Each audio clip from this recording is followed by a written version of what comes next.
Hello, everyone. Welcome back to another episode of the Polish Dragon PI Show. I'm your host, Steve Zimkowski, and I'm here to share with you old radio shows from the 1930s, 40s, and 50s. I am sorry for the delay in between the shows, but I had some personal things that needed to be taken care of. But now I'm back, and we can continue with the shows. You'll hear old radio shows from the private detective genre, such as The Adventures of Sam Spade, The New Adventures of Sherlock Holmes, yours truly, Johnny Dollar, and Candy Matson. This week, we're going to go with Barry Craig, confidential investigator in Code of the Underworld. I am also a member of the Private Eye Writers of America, and I am also the author of the award-winning book series, The Polish Dragon P.I. And if you're interested in any of those books, they can be found at www.polishdragon.com. So before we get ready, you might want to go ahead and get your snacks, get your drinks together before we start the show, because I'm about to take you on a journey back in time to when radio was the only form of home entertainment. So now that you have all your snacks and everything is ready, let's begin with Barry Craig, confidential investigator, Code of the Underworld. Stars as Barry Craig, confidential investigator.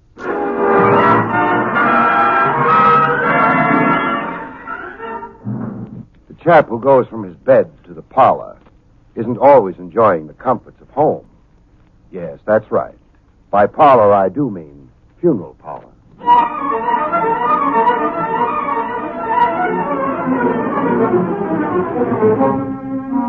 The National Broadcasting Company presents William Gargan in another transcribed drama of mystery and adventure with America's #1 detective, Barry Craig, confidential investigator.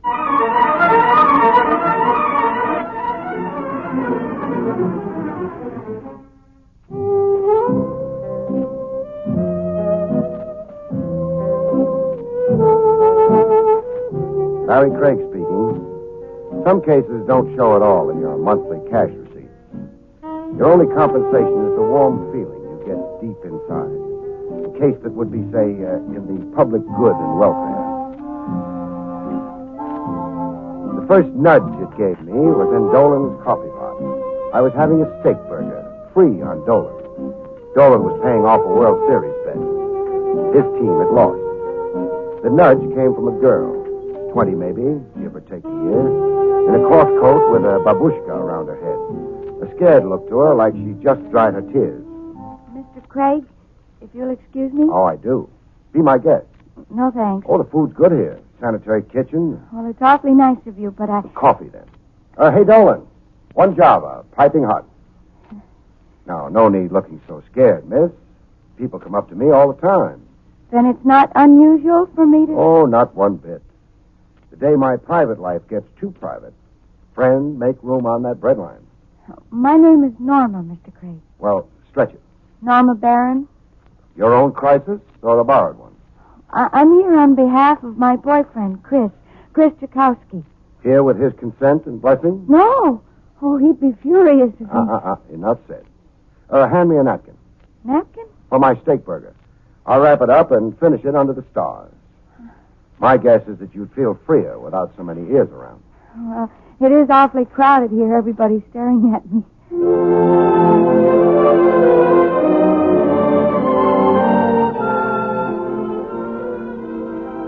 The stars looked down, and the sounds of the river made like tubas in the Philharmonic Orchestra.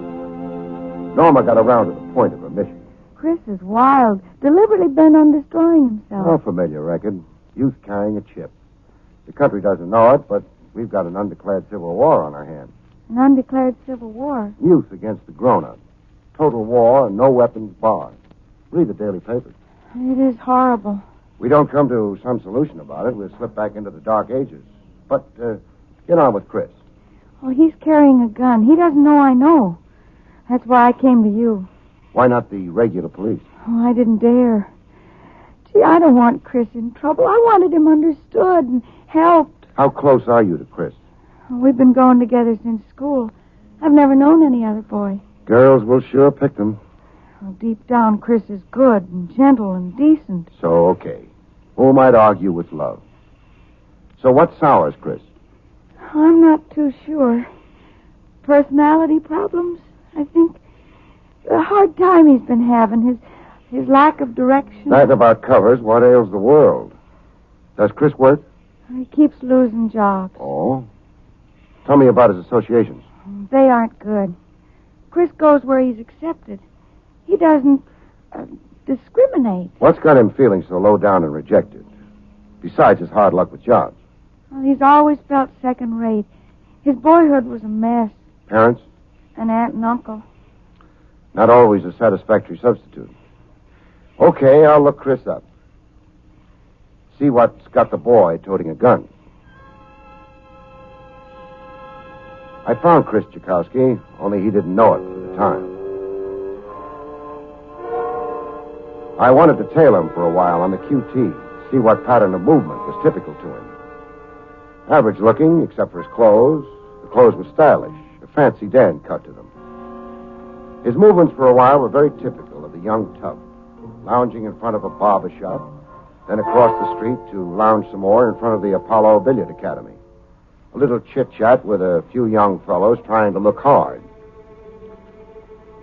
And then with the 10 p.m. chimes, Chris took himself a walk, with me not far behind him.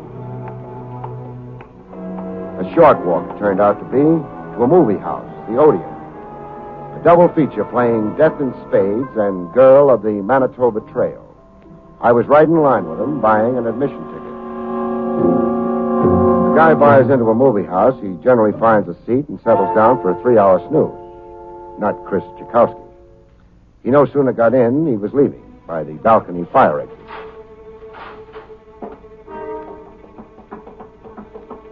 Follow a guy down an iron staircase, you can't always be the quiet man who isn't there. The staircase underfoot sets up a whine, loud enough for Chris to hear. I saw him waiting for me in the alley, looking very suspicious and hostile. Hold on a minute there, mister. Holding on. Yes? 2 of us on that staircase. I'll come. The picture was from hunger. Like you, I decided to leave. Why the fire exit? Oh, the fastest out. No pushing past people in the lobby. I got my cue from you, Sonny. So what's bothering you? I don't like strangers behind me. Nice persecution complex? No? Nothing. Fancy talk. All right for me to keep going? I guess. All right, sure. Yeah, you read about muggers all the time, mister. Sure. Always suspect a guy creeping behind you. That way you grow up to be a grandfather someday. So scram already. Let's don't make it a coffee clutch. Sure, let's don't. But before I bow out, I've got something for your nervous system. Oh, my nervous system. Now what? A jolt. A real one this time. Hey, you got a run on me. Haven't I, though? Hey, you ain't gonna make out. All I got is $1 and a pack of smokes. And a gun? Come again. I said you've got a gun. Well, now, what makes you think that? My X-ray vision. Keep your buck and cigarettes. Just pass up the hardware. Let's have it. Sure. You know something? What? You know, stick up, you're a cop. Know something? What? You're so right. I know an empty warehouse a few blocks south. Let's go to it, huh? What for? Privacy. There's a loading platform we can squat on. Have a nice, long talk. Nice, long talk. Hey, what's with Perambulate, Sonny, or I'll get you there the hard way.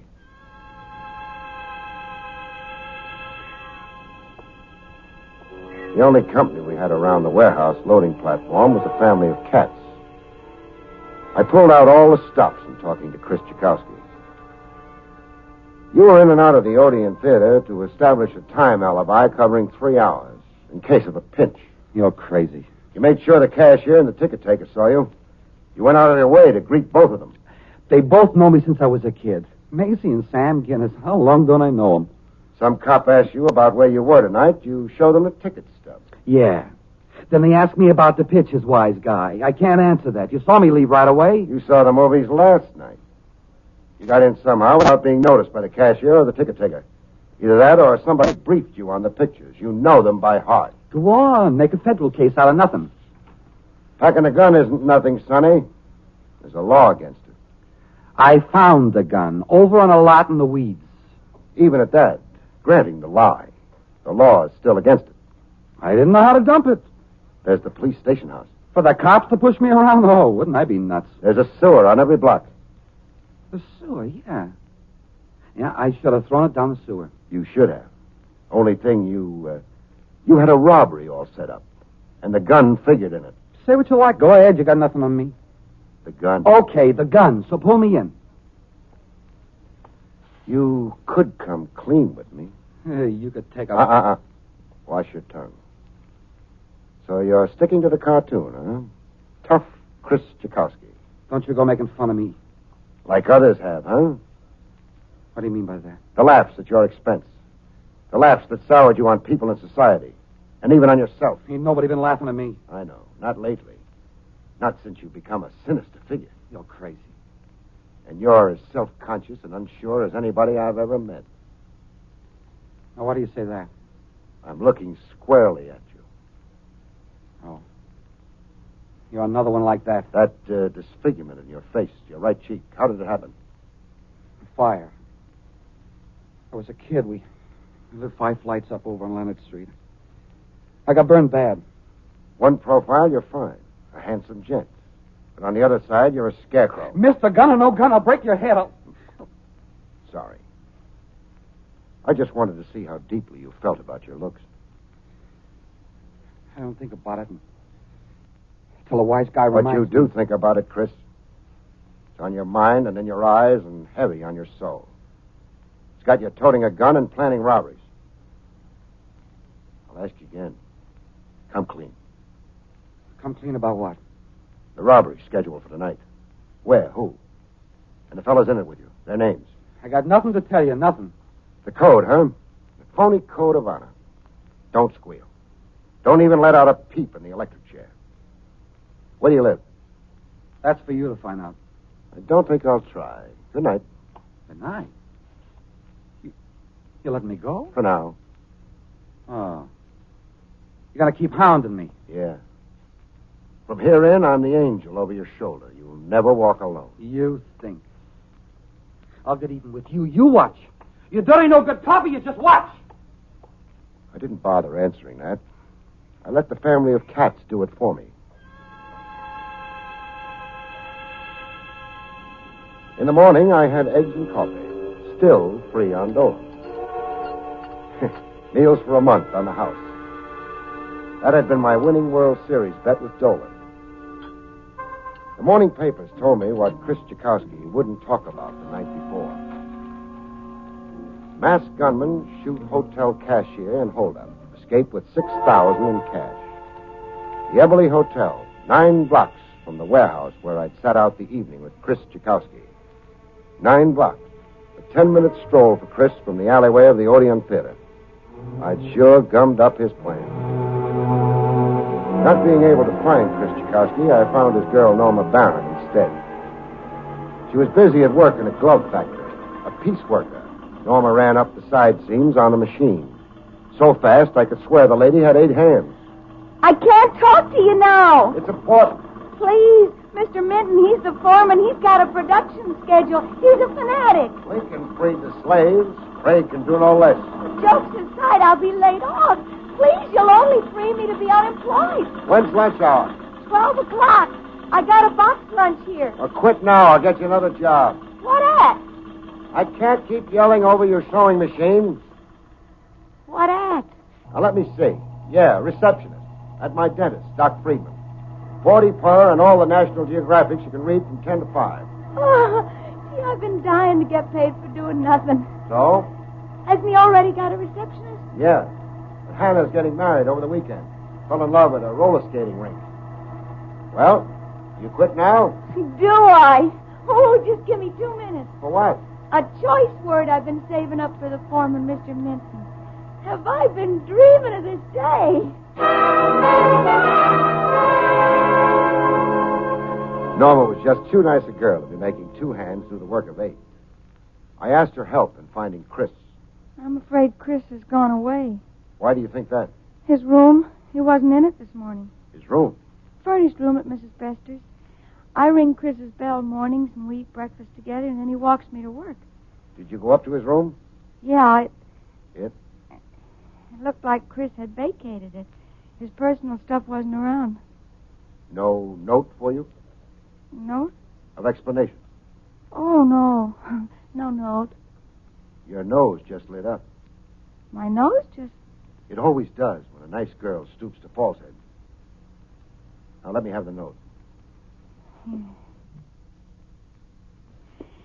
I was always a poor liar. Here. Norma, going out of town for a while. Maloney's, first chance I get. Chris. What does Maloney's first chance I get mean in lover's code? Where Crystal telephoned me. Maloney runs the barber shop. Hey, what trouble is Chris in? I'm not sure. The morning papers, however, are full of a hotel shooting and stick-up. Chris? No. So happens I'm his alibi for last night, thanks to you. Thanks to me? If you hadn't sent me after him, it's my notion Chris would have been one of the masked gunmen last night. Oh, I'm so relieved. Now, don't be too relieved. He's on the lam, voluntarily or by force. Force? Chris didn't show up with his gun last night. His friends want to know why not. They had a job blueprinted with Chris fully informed. That makes Chris a possessor of dangerous knowledge. Yeah, Chris might have lammed voluntarily or by persuasion. You said before a hold-up and a shooting. A shooting? The night cashier in the Hotel Everly. Oh. He's got a bullet in him, pierced a lung. First surgery was successful, but a second might not be. It could be murder. If the cashier dies, a man of 65, Norma. Shock alone can kill him. Oh, what a lucky thing that Chris was... Pause in your prayers and write out a list of Chris's so-called friends, huh? All of them you know. Play good angel and Dutch uncle to a problem, kid. The whole world doesn't take kindly to it. Sometimes there's a sharp protest from persons known and unknown. In this case, persons unknown. Some belligerent shooting up street lamps. Correction, shooting up confidential investigators. This shot practically singed my whiskers. I made the safety of a shoe shine parlor. I needed a shoe shine even less than I needed a hair scene. In the shoe shine parlor, the guy shining my shoes kept laughing to himself. Squat little guy with a nose built from ear to ear. The name on his glass window read V. Santo. Why not share the joke, cousin? You laughing at me or at the world? Hey, let's have the other shoe. Just where would you prefer it? Oh, tough, huh? Just a little sensitive right now, laughing boy. I'm laughing about what went on. Went on where? The street out there. You not knowing where all the shots were coming from. Oh. But you knew, huh? Yeah, I knew. Now I'm going to let you hear what's been breaking me up like this. The joke you asked about. So tell me. It so happens I know where your next shot's coming from. You do? Yeah. See? My, it's small. The size of my hand. Don't tell me the gun's been in your palm all the time you've been flipping the shine ray. It has.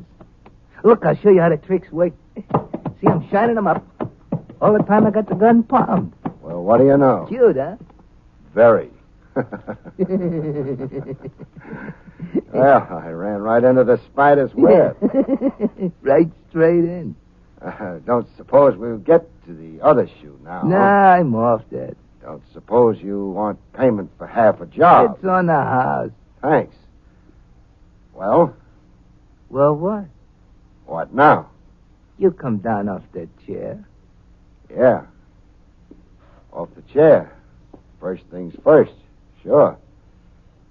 Okay. Coming down to your left. Ow! Ow! You dropped something, cousin. Oh, my hand. Hey, very foolish reaching to get your gun. I said very foolish. I only fire one warning shot.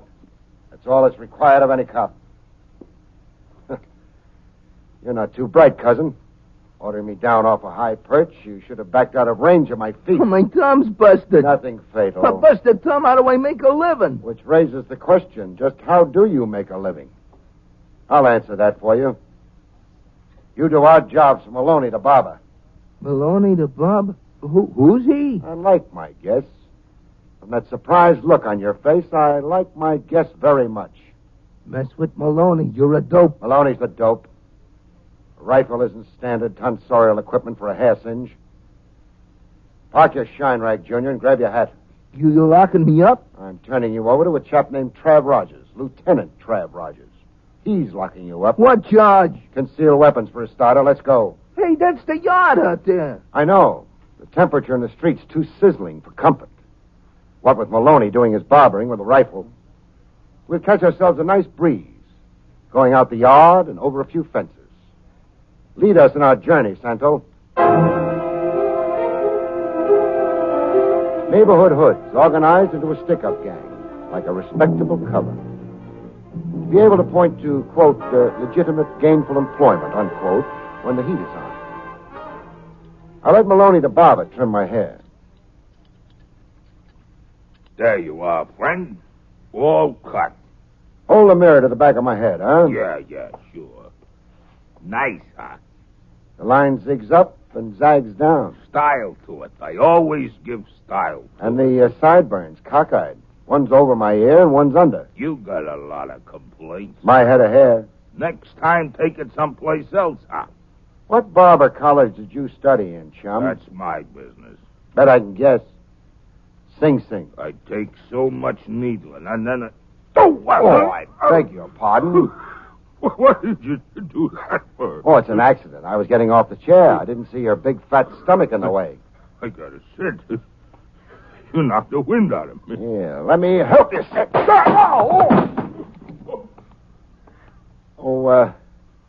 Maloney, Yeah? you conscious?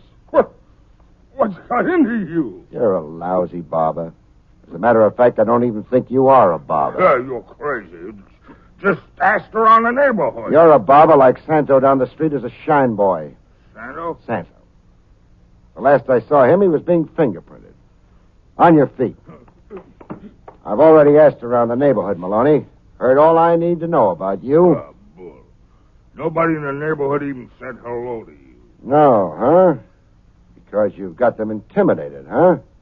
Anybody talks to a cop, the next fellow you talk to is the Undertaker. I'm sure listening to a lot of words. Indulge me.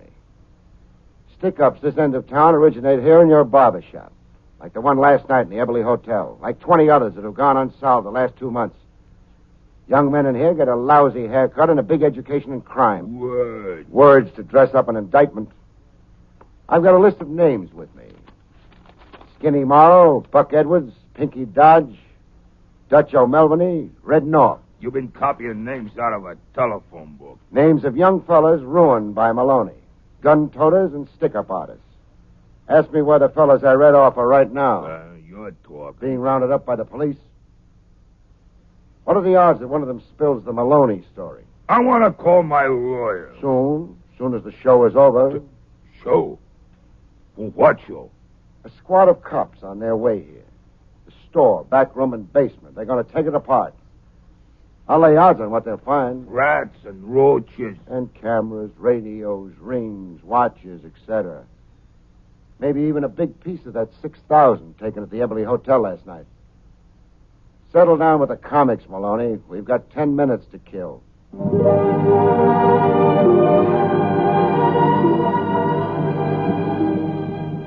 I bagged a lot of wild game. I had the standing room only sign out at the local clink.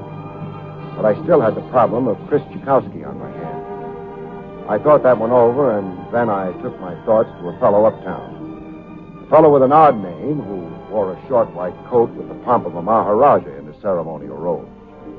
His name, Igor von Strater. Dr. Igor von Strater. I had Norma Barron along with me to solemnify the occasion. I will be pleased to do what you ask, Mr. Craig. Great. And I can't tell you how much I appreciate it. Medicine has a soul, too, Mr. Craig. Like your profession. Then the sum we agreed on. Here, $300. You'll find it all there. But I will be pleased to accept nothing. A $2,000 job for a measly 3 C's is charity enough. You have got an overhead. When will you send the young man to me? Tomorrow or the next day. I've got to work over him before you can. Let's go, Norma.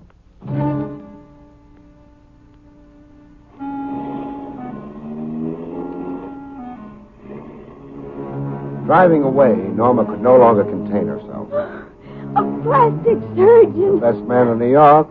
You heard his usual fee. Yeah, $2,000.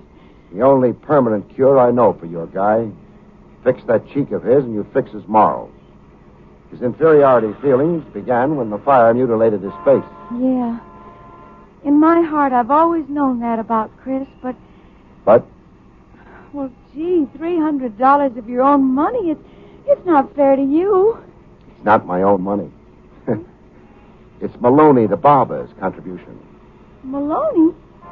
I don't know. I scooped up the contents of his cash register before the police raid began. I found $298 net. I added $2 of my own. Maloney's dough, so what? For the fellows he's ruined, I say let Maloney's money do one fellow some good. Call it poetic justice. Oh, gee. I don't know what to say. Say this. When Chris Tchaikovsky finally rings you on that telephone. Come home, Chris. Come back to the old block. Use every feminine persuasion you know. You make it sound extra important. It sure is. I'm putting on a show for Chris, sister. A show with fireworks he'll never forget. He's got to do some suffering before the magic rainbow appears. For the good of his immortal soul. When I'm done with Chris, he'll be very happy to live. Happily ever after.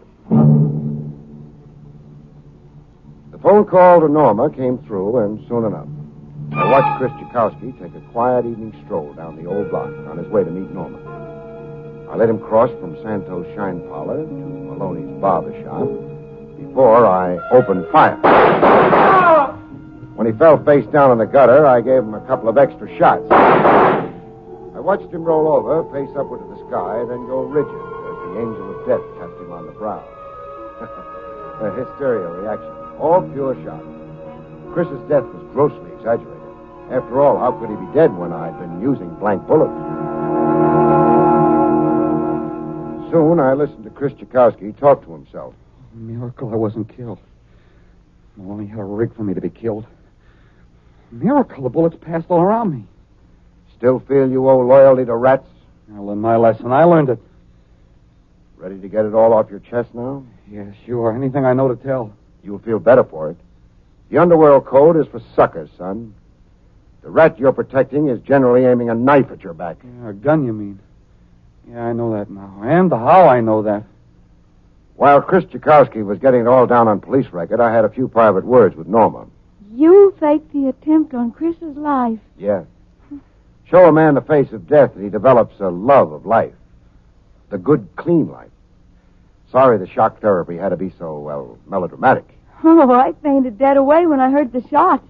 When Chris gets through with his statement, ride him uptown to Dr. Venstrada for that operation. Yes, I will. At once. And, Norma. Yes, Mr. Craig? My trick with Chris. Is it, our secret? Oh, yes, Mr. Craig. I promise you it will always be our secret. And thanks. Thanks so much for everything.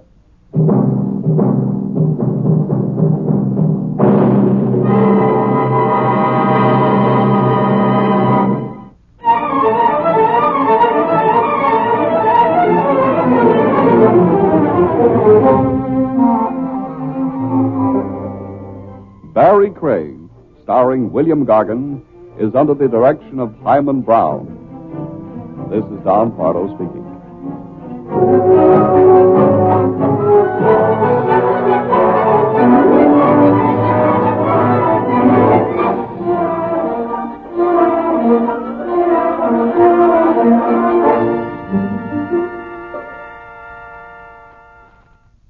And that ends another episode of the Polish Dragon PI Show. You have been listening to Barry Craig, Confidential Investigator, Code of the Underworld.